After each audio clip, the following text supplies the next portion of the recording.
you're playing a game and it's a competitive game and you need to build a mindset that allows you to be ultra competitive. And if you want to sit there and say, no, I want a non-competitive mindset, then fine. You know what you call people who do not win competitions? Losers. Correct.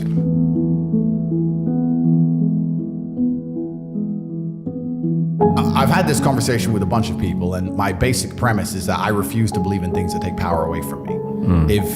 If you are in a haunted house and you believe in ghosts, you're scared of the haunted house. If you're in a haunted house and you don't believe in ghosts, you're just in a house and you don't care. So I don't like the idea when someone explains to me the idea of one day waking up and being miserable and not wanting to live anymore, and it's nothing to do with my circumstances and I have no power over it, and no matter how good my life is, I'm still gonna feel terrible and I'm gonna wanna die. That's not an idea I subscribe to. Feeling depressed is real. Yeah. Depression as a disease, I do not subscribe to. The idea, I believe, that if you feel depressed, something is depressing you, and you should try your best to fix it. You should take control of your life and do your best to fix it. The idea, but they don't say that. They don't talk that. They say depression like it's this magic thing that comes out the sky and it gets in your brain, you're sad no matter what, and there's nothing you can do about it, and you need to only take pills. And I think that's a very bad way to look at the world, and that's a bad idea to subscribe to. And if you start to feel depressed, let's say your girl leaves you and you start to feel depressed, but you believe in the idea of depression, you're now gonna start diagnosing yourself as clinically depressed, self-hypnosing yourself into hypnotizing yourself into being clinically depressed. And it's amazing how you can speak things into existence. I cannot become depressed because I don't believe in it. So how about chemical imbalances in the brain? Bullshit, that's all been disproved anyway. Really? It's all been disproved. Firstly, that's all been disproved. And secondly, even if that was true, even if I had a chemical imbalance in my brain, I do not believe in depression. That's just who I am as a person. I don't believe in it. I do not believe in things that take power away from me. So, and people sit there and they try very hard to convince me it's real, which is actually quite interesting because it's always usually depressed people who sit there and try very hard to defend this idea. If you're so scared, if depression's so terrible, why are you sticking up for it? Why are you fighting so hard to convince me it's such a powerful force? Why shouldn't you be doing the opposite? Shouldn't you be listening to me? Whose team are you on? Like, do you want to be depressed? Like, it's insanity, these people who are so desperate to push this idea. Then you add in the pharmaceutical element, the fact that everyone's taking these fucking drugs, messing with their brain chemistry. It's garbage. I think that you feel depressed sometimes because you're human. Let's pretend I'm completely wrong, right?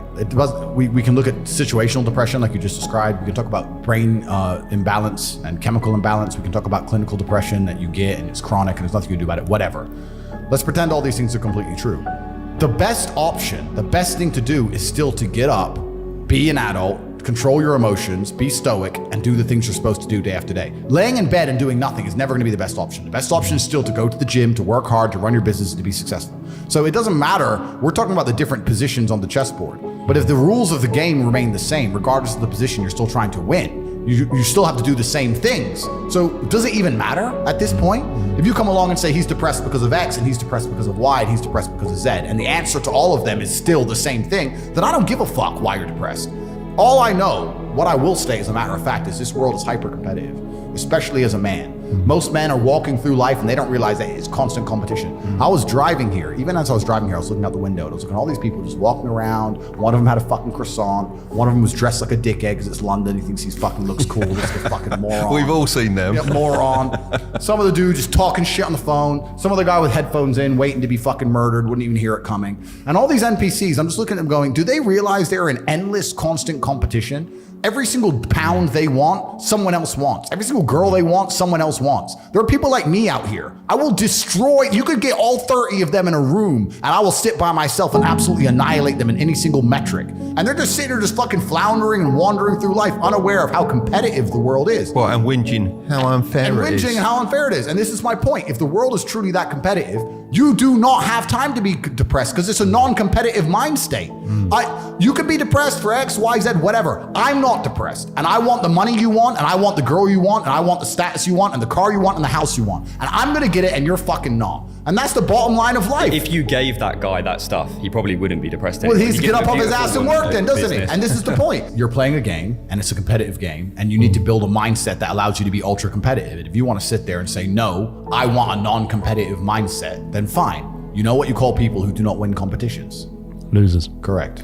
This is the full circle realization when you get to the point where, as frustrating as it was, you need this slave class of people who buy bullshit so that I don't have to do bullshit stuff, which is great.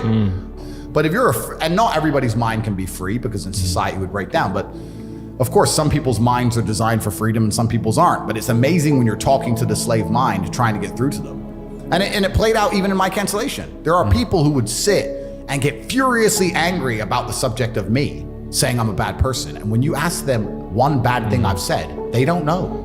How could you be angry about something and you don't even know why? It's all clown world. It's absolute clown world. It's slave mind, and the slave mind is actually a dangerous thing. When I'm combating it, people think I'm combating it just for fun. No, the most heinous crimes in the history of humanity have been conducted by people who blindly obey governments. Blindly. If you're gonna sit there and be a dummy and blindly comply and be told to hate a certain race or hate a certain person or do a certain thing without thinking, that's how World War II happens. All these people who sit and say, I'm a good person and you're bad because I have my mask and I have my boosters and you're bad. No, I think, you don't. You're the bad people. History is full of people like you who don't fucking think, who do as they're told, and you're the ones who end up fucking murdering people, not people like me. Everyone likes to believe they would have resisted the Nazis. They're the ones who would have not done it. But then they're fucking told to mask up and bend over for the fucking dildo and they take it. It's garbage. And that's their goal, right? Their goal is to soften everybody's brains and to delete one side of the argument. This is why I talk about the Matrix. People say, why do you talk about the Matrix all the time? And I say there are people who are living right now in a computer-generated reality. If you believe everything you're watching on the news, you are believing a complete false version of reality. And the idea of that reality is to keep your brain occupied enough so that you'll continue to do a shit job for shit wages and pay your taxes until you die. That's exactly that's the plot of the Matrix movie. They are abusing your body and controlling your mind so that your body will sit there and do what they need it to do until you're no longer useful anymore. And that's exactly what's happening. And another question I get is people ask me why I'm so interested in this fight against the Matrix. And I try and explain to people that I believe this fight cannot be avoided. I think you're either combating the Matrix and fighting against the garbage they're telling you, or you're believing it. And if you believe it, then you end up fighting against yourself. You end up fighting against your own mind. You can't avoid the battle. If you're a full-grown man and you believe everything that's on the news, you're gonna end up fucking semi-depressed, divorced, miserable, broke. Like your life's shit anyway. There's no way to escape this fight. You're either buying their crap and fighting against your mind, or you're fighting against their crap. There's no other way to do it.